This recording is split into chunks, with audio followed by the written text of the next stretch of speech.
Are you tarot journal curious? Stick around for today's video because we are going over all of the ins and outs of my tarot journal practice.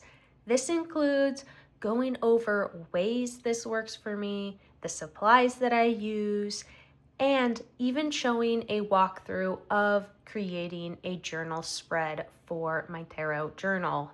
So if you like the ins and outs of a practice and of a process, then definitely join me in today's creative endeavor. What my tarot journal practice is a monthly way, a daily way to connect with the cards, with a deck, and with myself. I draw one card a day and I briefly, and I'm talking like minutes, 2 to 3 minutes, jot down some thoughts, some ideas, a direction, and move on with my day. You can see here that I use a happy planner, and how I like to use this is as part tracker, part journal, but in a planner. I like the planner format and the page layout because it gives me a set space so I don't do too much and spend too much time perfecting and overanalyzing what I'm doing in the journal. And this basically is a way for me to do a mini deck study. I get to familiarize myself with the deck. I'm pulling 30 or 31 cards that month, depending on the deck. Sometimes that could be almost a full deck, like an oracle deck. It's a way to explore ideas and themes that maybe wouldn't necessarily come up specifically in a reading for myself. And at the end of the day, it is a way to connect and to indulge into self-care.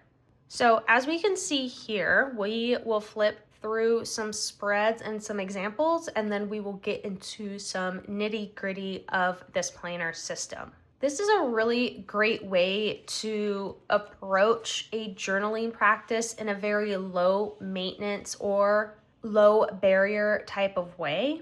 You don't even have to do all this sticker decoration. You can just use the planner as is. And in reality, you can use a piece of paper that you have at your house to use for a tarot journal. I am not here to encourage any additional purchasing. I am just here to share what works for me, and maybe that will spark some ideas for you. I'll be coming up on a full year of working with this format and system, and so far I have been able to upkeep it, and I genuinely enjoy this practice. It grounds me for the day. It keeps me connected to my decks. It gets me using my decks because also at the end of the day, it's important to use these tools as well. If you're someone like myself who has a lot of decks, it's a great way to cycle through decks, especially ones that you feel like you don't get enough time with, you want to get to know, or you just want to indulge a bit further with a favorite deck. There's really endless ways you can use a tarot journal. It doesn't have to be a standard approach.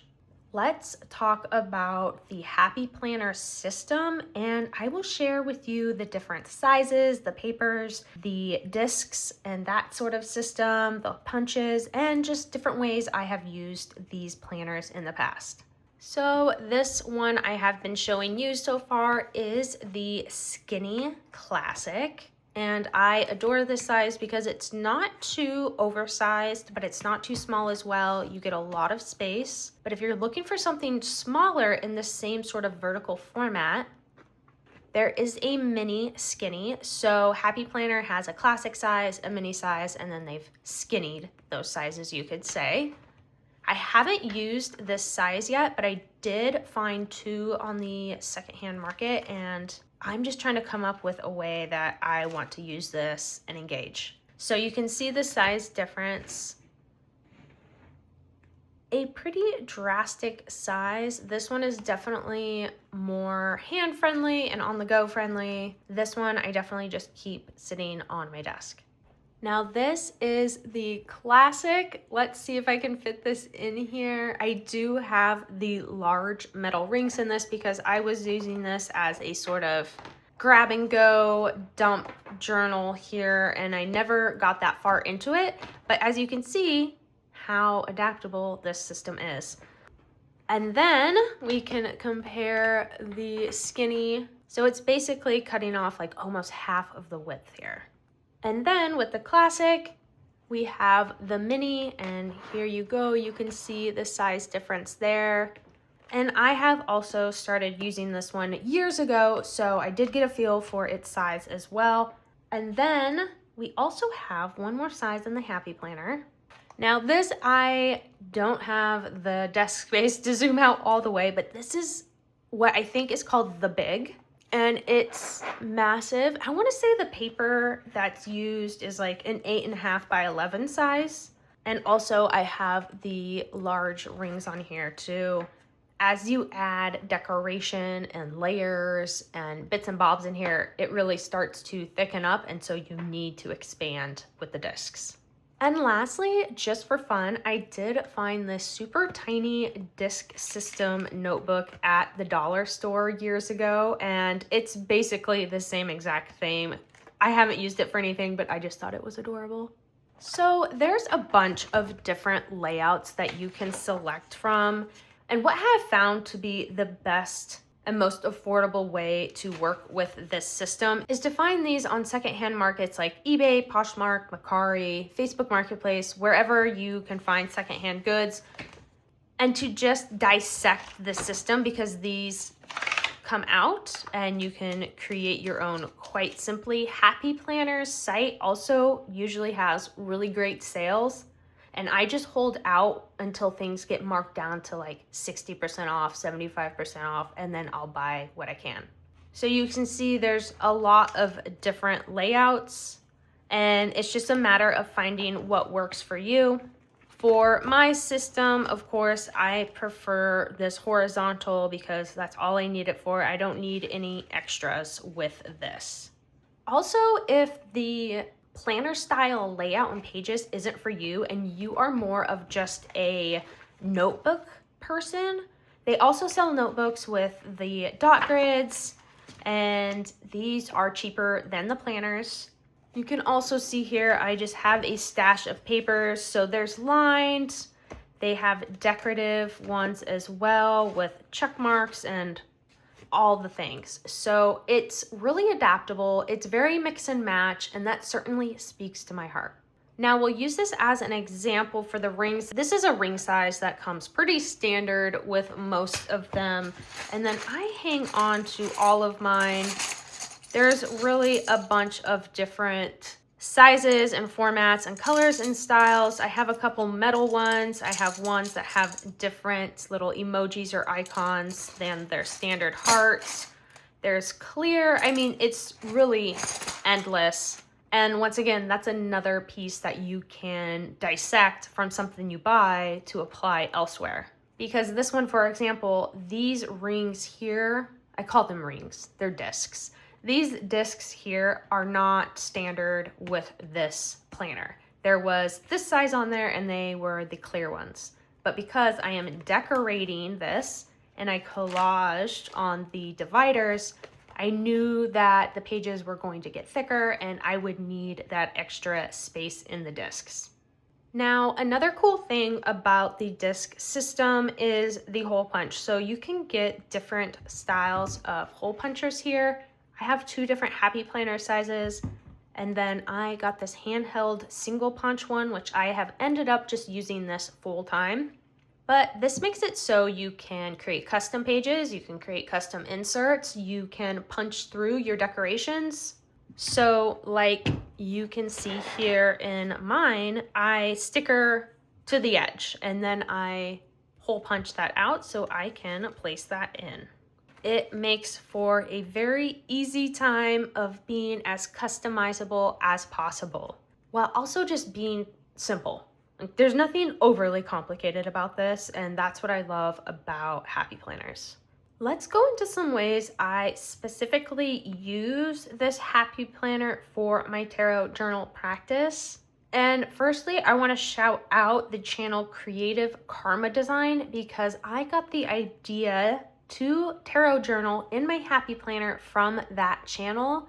I will link it in the description box below, and also the playlist to all of the tarot journal videos. So like I referenced before, I buy secondhand happy planners, and sometimes what that means is I am going to get an out of date planner. So I get around that by decoration. There's normally a full year calendar in between these two pages here, but I just glued them together. Same with the divider pages here. There is a full month calendar, but because it is out of date, I just collage over it. On this overview page here, what I really love is that I can just jot down the title of my daily card pull here so I can have a quick overview for the month. But the washi tape is over on the left-hand side here because there's the days of the week letter next to the number. So because those are out of sync with the year I'm using this, I just use this as decoration and it just looks cool. So then I would go through and white out everything that is no longer relevant to the spread, only leaving the numbers so I can track that for myself. So let's look at an example here. We have the full decoration, which this is just using stickers that I have. They're a mix of old collage material that I have kept for the last 15 years, a mix of happy planner stickers, a mix of sticker book stickers, just whatever is working and mixing and matching for me. Everything I use for decoration in this is stuff I already have. I'm really using this as an opportunity to use up my supplies, don't feel precious about it, don't feel like a perfectionist about it, and to just use it. Because at the end of the day, that is what this is all about. It's using what you have and connecting with a deck. It's not that complicated, and that's what I love about it. I pre-decorate all of these spreads for the month, so the day before the month changes over, I will go through and decorate all of them so it pretty much looks like this, just minus the handwriting. I even make some custom pages to track things that don't necessarily fit in with the existing happy planner layouts, which is totally fine because then that's even more ways to customize this process and this outlet for you.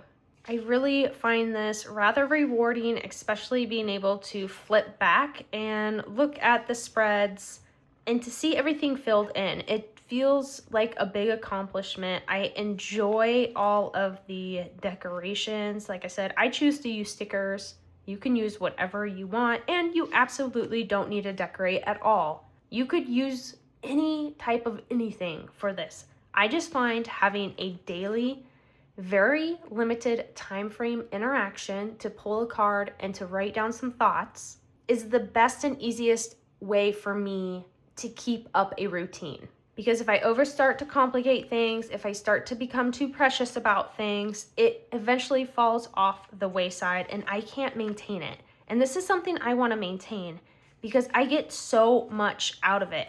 I approach each month in a different way depending on the deck. Some months I pick an oracle deck, some months I pick a tarot deck, and I have had some fails in that as well. And it's a learning lesson. Like, you begin to find what works and doesn't work for you. And sometimes it also just depends on the mood as well. So I go and I use a label maker and I mark what deck I'm using for my weekly oracle pulls.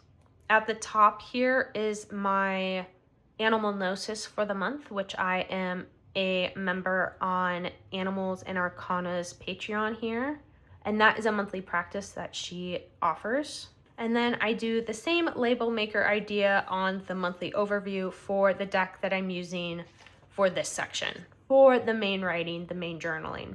And for what I journal, it's not that personal. I approach this, like I said, almost like a mini deck study, in a way for me to digest and interpret the guidebook, because I do engage with the guidebook each day with each pull, if there is a guidebook. So then I basically sort of like to summarize or latch onto one point or angle and kind of just write a few sentences on that and be done with it. And like I said, I write about it as if I'm writing a guidebook entry for it. So I'm not putting in any personal details or information or anything like that in here, which is why I openly share this journal and process on my monthly wrap-up videos on this channel. It's just me learning the deck, bonding with the cards, and just expanding my brain. So for this month, which it's June, I'm using the Wind Rose Tarot deck. Now, I have used less tarot decks in this practice than I have oracle decks, but this one was just really calling out my name. So let's look how this process works. Basically, I select a deck, one for like what I want to engage with. Like, is it a deck I want to learn more about? Is it a deck that has been calling out to me, so I just want to use it more? Is it a deck that I want to familiarize myself with more because I haven't given it as much time as I would have liked? Okay, so make your decision. I pull from the curated decks that I do in my deck edits. So my deck edits span anywhere from like 2 months to 4 months, and I probably switch them out about 3, 4, maybe 5 times a year. And this is a group of decks, like anywhere from like 12 to 20 decks that I keep aside that I like all of the mix and matching of them together, right? Like it's a curated collection. I think some people call it maybe a capsule collection. You could think about it in fashion terms as well. So I pull from there. So this deck is in my current deck edit, which is the spring into summer deck edit, and I will link that down below if you're curious. I also have a video where I go through my process of curating and creating a deck edit, and if you're curious about that, that will be down there as well. So how this looks in my journal. So here is the June section here. So we are in that overview page. So I write down all of my daily pulls. I have my label maker here, marking the deck. I have a stamp here that I mark on all of these because in case I want to pull the cover off, disassemble this, take the ring, swap them out. I don't want to lose track of what year and months these are since I white everything out. And then here's an example of that spread that was pre-decorated. I use a brush style marker here almost as a highlighter to mark my daily polls, so then I can reference what the card was to make sense of that entry. I do track the full moons and the new moons, so you will see that popped in on some of the boxes somewhere. And here's what it would look like prior to my handwriting. So this is what I set up before I get into the journaling for the month. And what I just like to do is pull a card and read the guidebook. As simple as that. So I keep the guidebook aside, I do my shuffling, and it's a literal few minutes at my reading desk, and it's a moment to myself. So you know that's important, and I'm probably going to have to edit some of this because you never know what kind of body parts are going to pop up here. So then once I'd have my card, I would look at the artwork, think about what the card is and the traditional meaning or what my meanings and associations are, pull out any symbolism, any animals, any mood or emotions, like anything that's coming through. I would think on, I'd grab the guidebook, flip to the page, read the entry, and then go and jot down my journal entry. Very simple, very basic, but very effective. Now this deck has been calling to me. I absolutely love the bold and vibrant colors, and especially for the summer, it's very fresh and uplifting.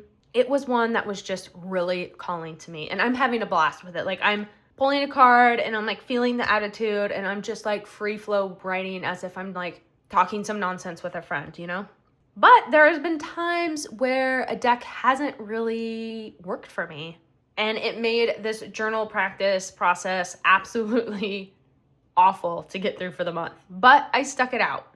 Okay, so I believe in February is when I had the bummer. No, maybe it was January. Yes, okay. Okay, we can't flip through too much of this deck, but in January, I used the Outgrow Yourself, and I adore this deck. I've had this deck for years. And I thought, okay, you know what? This journal practice would be the perfect time to familiarize myself with some thought leanings. I read Rider-Waite-Smith plus a mix of just my own influence, especially with reading the artwork, interpreting the artwork, pulling out symbols and colors and connections and visual stories. Like all of that plays in a huge part of my reading style, along with the Rider-Waite-Smith readings and of course my own leanings.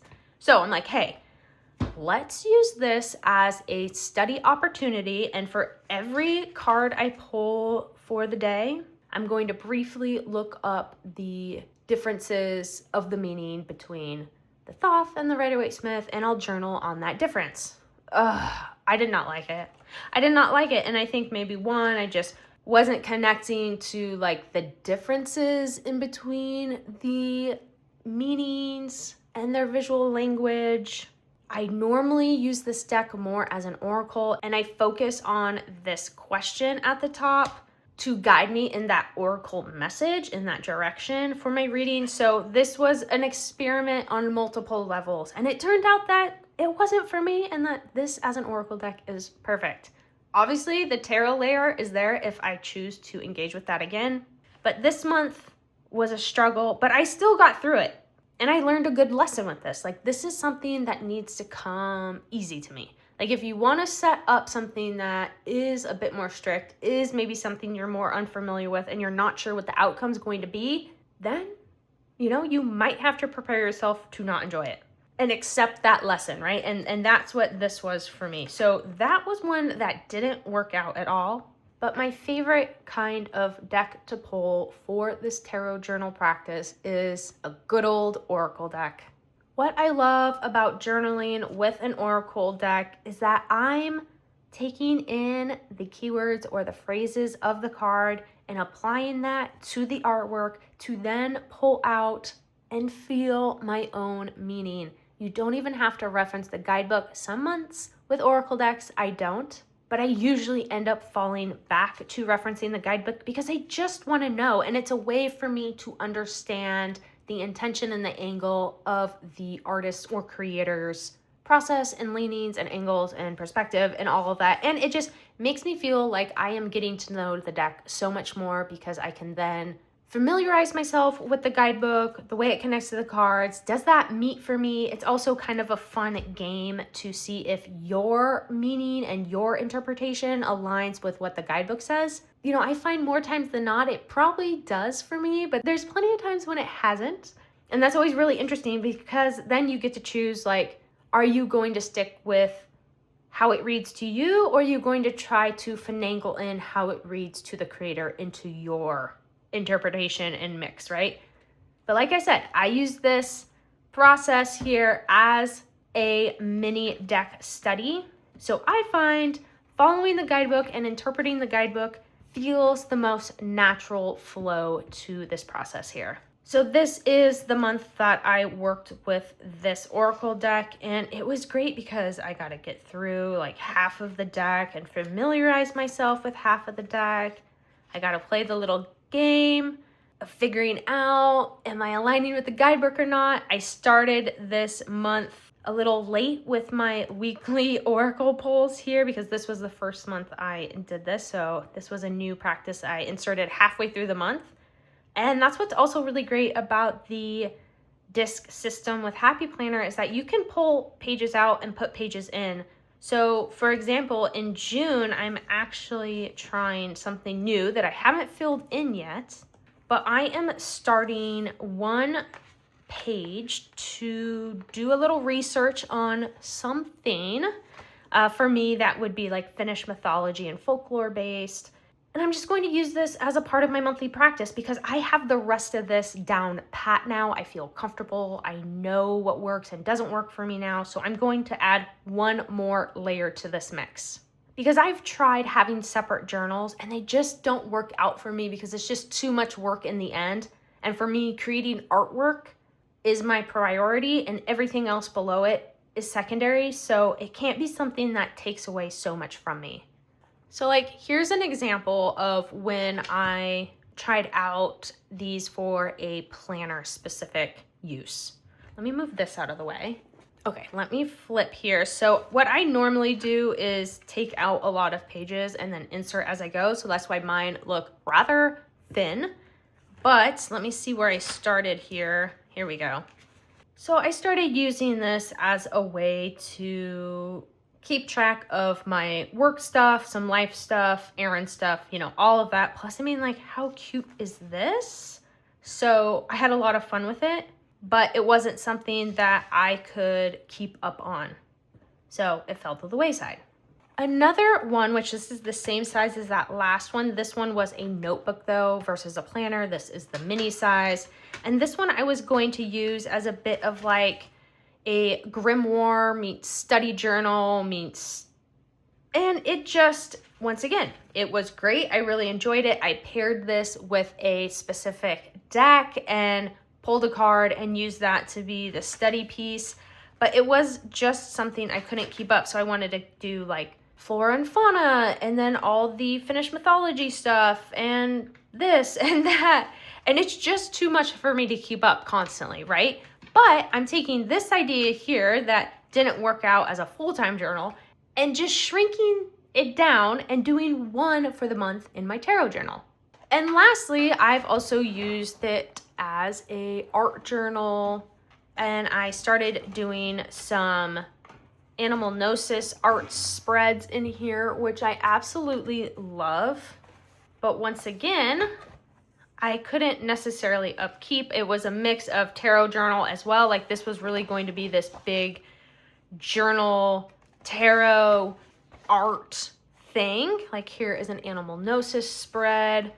And I had a blast with these, but like I would spend 3 or 4 days on this work here. And I love it. Like it's so fun. I get to explore so many different mediums that I wouldn't normally, so many different materials, and it just is too costly for my time and energy. But isn't it cool? So you can really make these what you want. And it's just a learning process, you know? It's just one big learning process. I really love mixed media, collage, putting it together, design. And this is a beautiful thing. But once again, I can't upkeep it. So I really enjoy sticking with my tarot journal right now. And like I said, I'll keep adding layers to it as I go. So what I thought we could do to end the video is to create a spread together, and you can kind of see how my process is. There are some things that are already pre-done. Like I did all of the dividers and this washi tape cover at once when I first started all of this. As you can see, some washi tape bleeds through and you can see those old days of the week. I should have probably ran my whiteout down that, but I didn't think about it. And once again, I'm not being too precious about this. This is literally just play. This is creative fun. This is to let loose. This is to not be a perfectionist, which is something I can struggle with, but the older I get and the more practice and purpose I put into like not being like that, I can let some things go, but trust me, it's a struggle that I'm just doing. What's important to me is to just do this. Regardless if I think my handwriting is ugly, regardless if I mess up on the whiteout or put a sticker in a spot I don't like whatever, I just roll with it. So let's go through how I do this. So once again, these pages pull right in and out, and I absolutely love it. You can cut down any materials like you saw in that art journal of mine. I had a ton of different materials in there. You can totally do that. Okay, let's move this off to the side. So first and foremost, I will go in and white out all the old dates. And no, the whiteout does not match the white of the paper, but it doesn't matter to me. I am just writing over it, and like I said, this is not being precious. It's like I had a sticker right there. Okay, so we did that. Let's get this one. And once again, these lines aren't straight. They're definitely crooked. They're imperfect, but I just roll with it. Let's get these last months going. Okay, so you can see now we have whited out the dates, months, and year that are no longer applicable to us. So I just go off of the lines that the spread, that the page here already is offering. So it has this line at the bottom, it has this line at the top. So I do the washi tape border on the top of the bottom, and it just feels like it anchors in everything really nicely and adds some visual interest without requiring a big lift. So sometimes I use my actual washi tape rolls here. This is my little selection.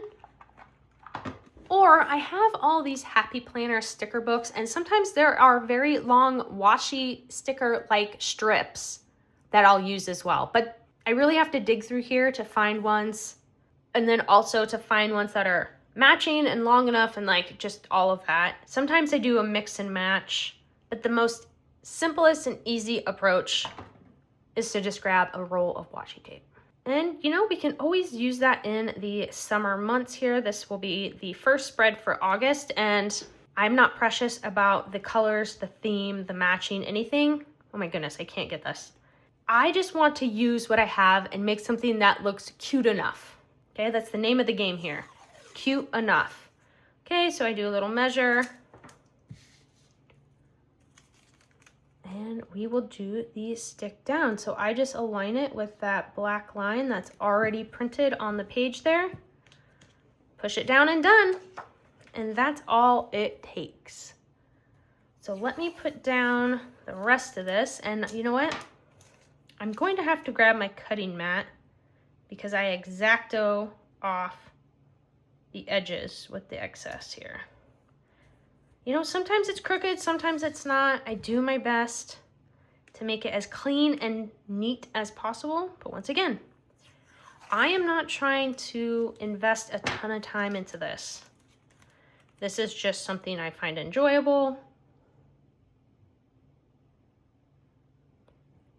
Something that uses my supplies up, something that I already love to engage with, and it gives me a reason and a purpose to do this. So last one here. You can see how it really kind of even starts to bring this white page in boxes alive. You could really just do a little border like this and be done with it if you wanted just a little pop of something. But let me grab my cutting board and I'll be right back. Okay, so let's put these on here and we will get going. So I'm not even using a ruler or anything really, just follow the edge and trim. I do push down just because it's on the little edge there with the flaps and sometimes it doesn't want to fully stay. But this is all it takes.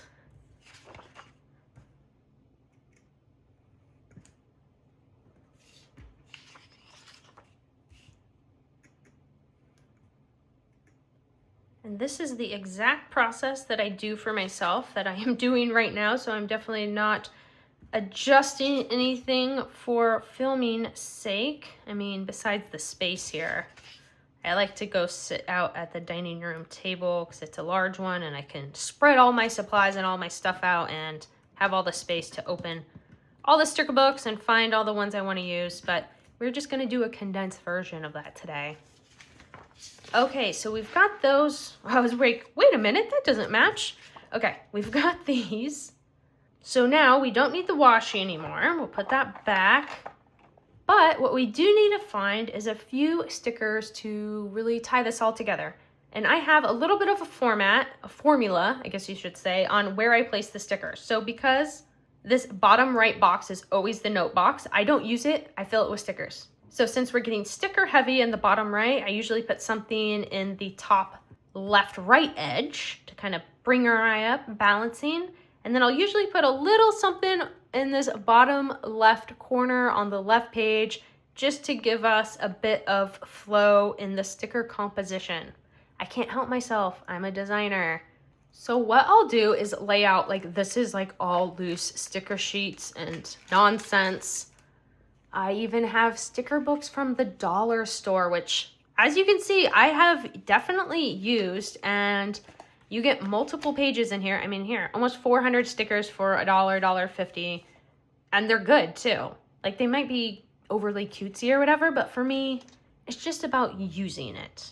And I have collected these over the years, so I don't really care what the aesthetics are in this journal. The aesthetic is art. The aesthetic is creativity. The aesthetic is having fun. That's all that matters. Like it looks cool to me, that's all that matters. So we're going to go and see what we can find that will look cute with this washi tape. So I like to have this bottom section here be like the big heavy focal point with like the bigger sticker pieces, the most impactful sticker pieces, any quotes, stuff like that. And you know what? I need to check really quick to see if there's any moon phases here because I gotta lay stickers down for that too. Okay, we're in the clear, no moon phases here, but I would normally put a little sticky note in the day that the moon phase is arriving, and I will do some sort of box because, as you may have seen, I handwrite in those things. So don't have to worry about that. So let's find what we want our main anchor point to be. So because I flip through these rather often, I kind of know what might work here. So let me just start grabbing some stuff, and then we are going to see what we kind of can mix and match together. And that's really all it is. It's just like the way I collage. I mix and match. I do lots of trial and error to figure out what's going to look good. Now, these sticker books, once again, it looks like I have a lot. I bought all of these on super clearance on Happy Planner's site. So they were super cheap. I just go, oh, if I like it enough, then yeah, I'll get it. So like something like this would look really good. So we'll pull that aside. This one's a little bit too moddy, a little bit too geometric. We'll put that aside. This one could work if you wanted to bring in some pops of colors. So you can see there's all sorts of boxes and different styles. That's why I really like these like big sticker books they have, because you get a full suite of offerings in here, not just like decorative stickers. You actually have like some functional boxes and whatnot. So this is all my processes. This one's like a tan and black and white floral one, which would work good here. I don't think we'll need it, but let's just pull it aside. I've used the heck out of this one, so we'll just hang on to it. You never know. There might be something really, really good in there. This one's a little vibrant for this, but like how cute are these? Love it. This one, too vibrant, too saturated colors. This one has a lot of kind of quotes and more plannery boxes and whatnot, so it's not going to be a need for this. This one, of course, is all dogs. Love it, but not for this one. Okay, this I love. It's very bold meets old meets new, but once again, wrong vibe. Same with this. Very vibrant, more folky sort of patterns that are geometric, but out of the color palette. This one would be a bit more in the color palette, but I don't think I need any of these sort of pastels. But the golds, oh, here's some of those like washi style tapes as I use. But we don't need this one. And then I'll quickly kind of just be like, I know what's in here. These are all very kind of bold and not in line with my forest theme, but there's usually some good small stickers that maybe will balance out some of the visual elements that I miss in my main bigger stickers, you know, just like some fill-in ones. But seriously, like you cannot beat these from the dollar store. They're so good. Okay, and then like these ones I got at Walmart, they're more planner style, but once again, plenty of things that are good in here. But I know I won't need it. So that process that I just did there is what I do like over and over and over again until I figure out the whole visual language and theme here on this spread. But I think there's going to be something here for us. These are really cute Japanese stickers. They have a very tactile feel to them. So let's see what we have here. We have some Earth and Omen. I can kind of see this key maybe being really cool to feature in here. So we'll put that aside. Also, if you are a tarot and journal person, definitely check out Earth and Omen. I got these free and I have hung onto them. These might be really good to use. And then see, this is something that I would be like, what's my focal point? Like one of these would be a really good focal point, and just like depends on if I want to use them or not. So let's look at this really quick. Not the reds. I am getting down, like something like obviously that would do really well. This bow, this squirrel, these flowers, this mushroom. I mean, even that little cloud, this might be better though. So I like those. So what do we want to do here? What is going to look the best? So this is where I just start placing stuff before I stick and seeing what I'm kind of liking. You know, like where can we pull color in? And then you have to think about like taking up writing space as well, and how much are you willing to sacrifice versus not. So if we look at this, I'm really loving the moth or the lamb. If I were to use something down here, the moth definitely would play in really well with this deer. Okay, what about this one? These hands would be really cute in there. The apple. Could definitely pull in this leaf and acorn. Okay. So what I'm thinking about is that these have a white border around them. This has tan, brown, and then greens. And how would I want to balance that visually? Or do I want them all to be the same? Is there something that's going to stick out? Once again, I know I keep saying I'm not trying to be too precious, but this is just my process. And it's a rather quick process for me to go through, but it's still something that I consider and think about. What I think I'm going to do is, I'm thinking, I'm really drawn to the moth and the deer, and I'm feeling like just go for it, but then I feel like this is going to pull my eye a lot down there. I could put the feather somewhere over here to balance out that tan background and border on this. Thinking also these would probably look pretty decent with the white. It's definitely in the color palette and in the theme.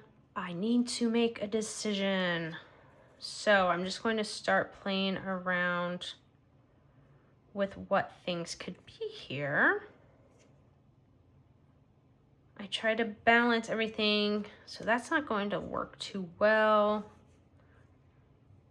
So something like here. I like something here, and then I cut off as well into the washi tape so it looks like it's tucking under. Sometimes I do, sometimes I don't. Trying to see what would that look like there. It's also the shape that makes it look like it just is like going to float there. And do I want something to feel like it's sitting on this edge more? Like the acorn would definitely like sit on there a bit nicer. We're just gonna go for it. So we're going to go with this acorn. We're going to go with the acorn if I can get it up here. And I do have little tweezers that I like to use. Maybe I should pull those out because it helps to lay this down easier. Okay, let me grab those. These tweezers are definitely great for picking up really small stickers off of a sheet, but I find them extremely useful to use to lay down the sticker, like prior to pushing it down. Oh no, we didn't get a clean cut on this. Okay, so this is what I mean. I can kind of hover and see how it's looking before sticking, which I love. I'm kind of like, do we want it like we're falling down, like we're on the edge? Now looking at it out of the sheet, it is a little smaller than I expected or that I was imagining. So now I want to think about, well, let's hang on to this. See, this is what happens. This is what happens. Do we just go back to the moth lady? Ah, I think so. Do we just go back to what we were liking? You guys, sometimes that's just what happens. Okay, so let's just place her down. Ooh, do I want her floating above? Do I want her cut into the washi? Let's just cut it into the washi. Why not? So we'll place her down. Okie dokie. Set these aside. So then when I do a little cut, this paper is pretty forgiving, but you want to have a sharp X-Acto here and just cut along that slight edge of that washi tape and then just pick it up, and then it looks a bit more dynamic in this spread. Sometimes you may not get the most straightest line here like I just did, but once again, it's fine. So it's cool. It looks like it's just a bit more purposeful there. Do we still want that one? Nope, I don't like how that's the same height as that. Do we still want this one here? I do really like it. I think so. So let's put that down. Oh my goodness. Here we go. And then we will do the same cutting technique, but you know what? For something like this, I will just go like that and just kind of feel it out for like what's level and straight, and then just give it a clean edge. Really, nothing more than that. And then we'll just place it down. And we'll cut off that edge a little bit, so you can just kind of butt it up right to that edge, which kind of helps it. And then we'll just trim off the hangover bit. Once again, I just find having things bleeding off the edge, tucked behind stuff, just gives it a bit more interaction and something that feels a bit more dynamic. Okay, great. So next, so I like the deer being up here because it pulls in that orange. So we'll kind of keep her hanging out there. I did like to bring in this green somewhere, but it maybe is a little bulky. Now, it could go here. What about this acorn? It's a lot of warm browns. Do we want the acorn up here? That actually looks really cute, and it looks like it's resting on that edge. So we're just gonna stick that there. You see what happens? Sometimes it just goes with the flow. It looks good, you stick it down, but you kind of got to figure out the general direction first.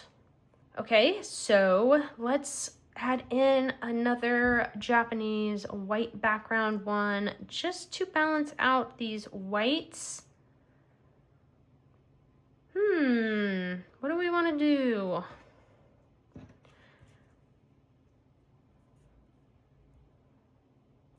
I'm feeling like maybe I need to find one more set of stickers to bring in here to kind of balance out some stuff. Is there anything on here we could use? I mean, the clover maybe. This one has a key too. The gold stars would be really cool to fill in. So maybe we'll use this for the gold stars. But what else? I need something here. And like, I like that, like even filling in a bit like this. And you got to think there's going to be a big hole punch right there. So make sure you're cool with that. But what about this little deer? Like, I loved it so much, but maybe it's not going to work. Guess I could stick it right here. Okay, and if we keep this here, doesn't take up too much of the box for the fourth. It kind of, I don't know, we'll see. Was there anything else in here? Not really. What about these that I pulled from? Style-wise, they might be taking us too far in another direction. That's okay. I mean, you just kind of gotta figure it out as you go. Son of a gun. I don't know if any, nah. Okay, let's see. What do we have to offer here? Yeah, like something like this might be good. I mean, this is what caught my eye when I first flipped through this, and I thought, yeah, this could do like these. And we kind of have that brown. Okay, so something here. Oh, and we have an acorn, which just makes me feel like, okay, we're on the right path. Like, this is the direction we should be going. So, since we have that figured out now, what ones do we want to use? This big green leaf might actually be good because it's going to pull in the green from here. So we'll just take this and we're just going to place it down. Awesome. And then we're just going to say this is going to live down here, and we're going to final that now, and we're going to do the same technique that I did to the mushrooms. We're going to cut off that bottom so we can tuck it up against the washi, and it kind of gives it a bit more of a polished look. So I like the washi as well because it acts as like a surface or like a border or like a stage or, you know, something. Gives it a little bit of realism.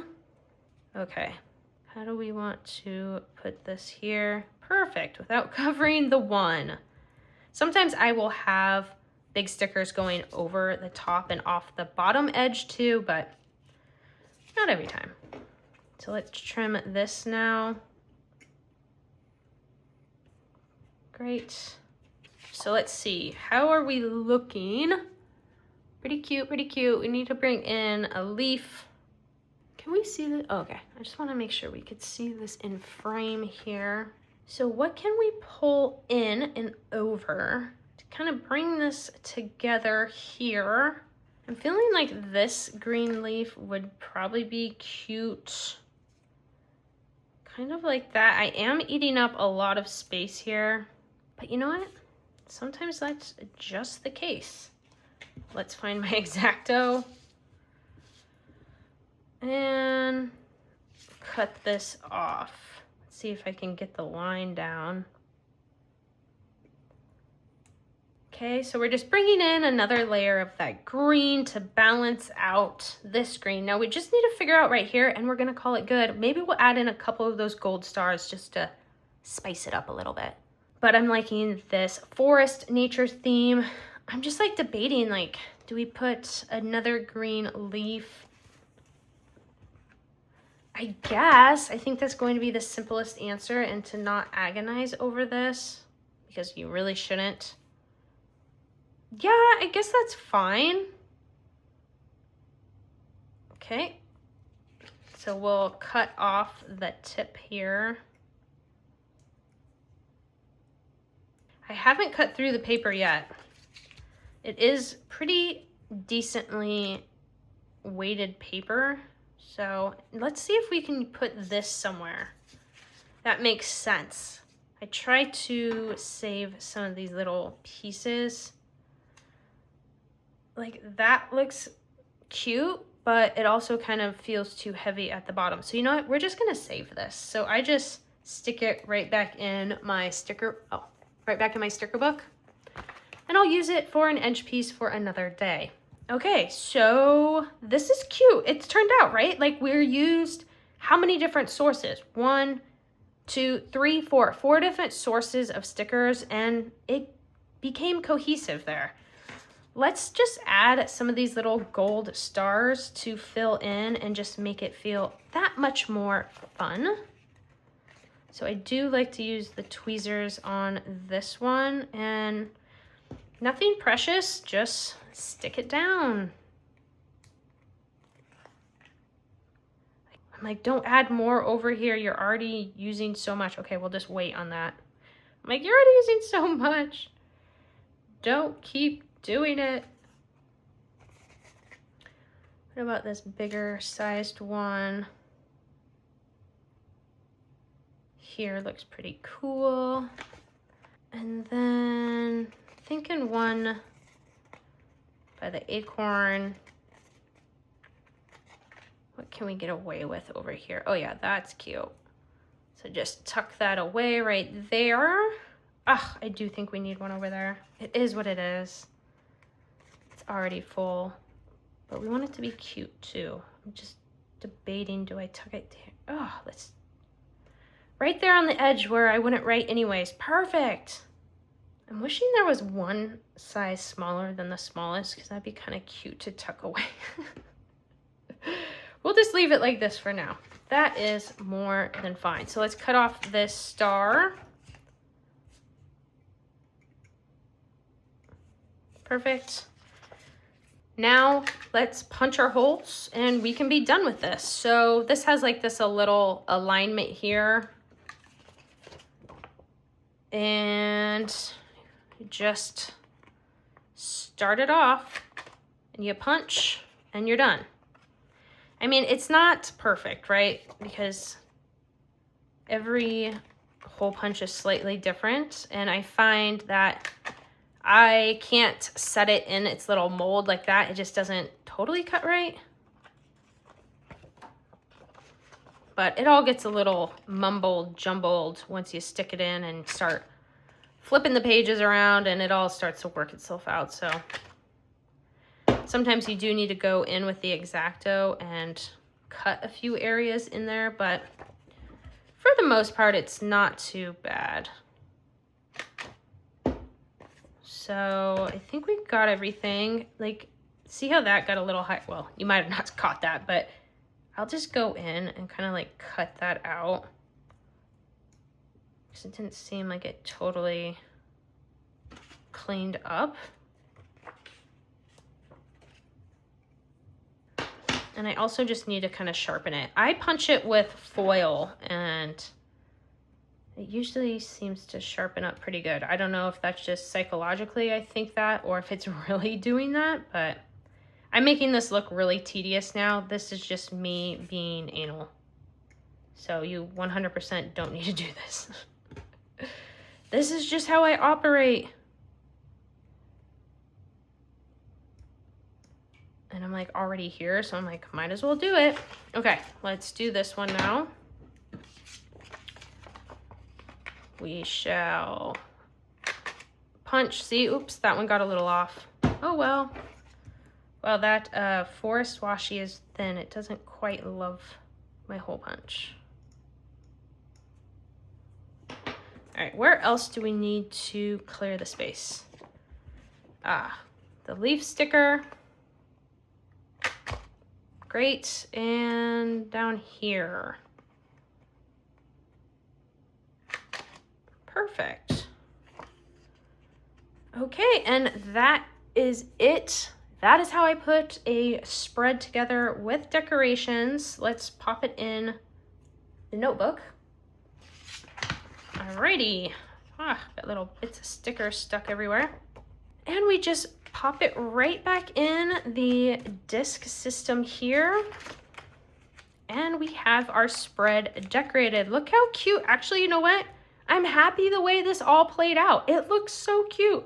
Okay, and then I have found, which I had learned thanks to the internet, that if it's feeling a little like tight to flip through, to just spin the discs a bunch and it just kind of like wears down those cuts. Like obviously my top disc and my bottom disc are the stiffest because that's where I have the most sticker and layers. So I definitely always kind of just go back and forth and loosen all of that up. I'm also getting a little thick in the spine here. I might need to put the next size up because I have 4 more months left in this. And with 4 more months of decoration, I don't know if these rings are going to last. So that is how I put together a spread for my tarot journal in this Happy Planner Classic Skinny size. I absolutely love this system, the way you can layer, remove, add, customize. It's totally open and I absolutely adore that for this. It totally works for me. It's the one thing I have found success in. As you've seen my previous attempts at journals, I just can't keep something up like that full time. But if I can incorporate it into this process here, it is definitely more of a success rate for me.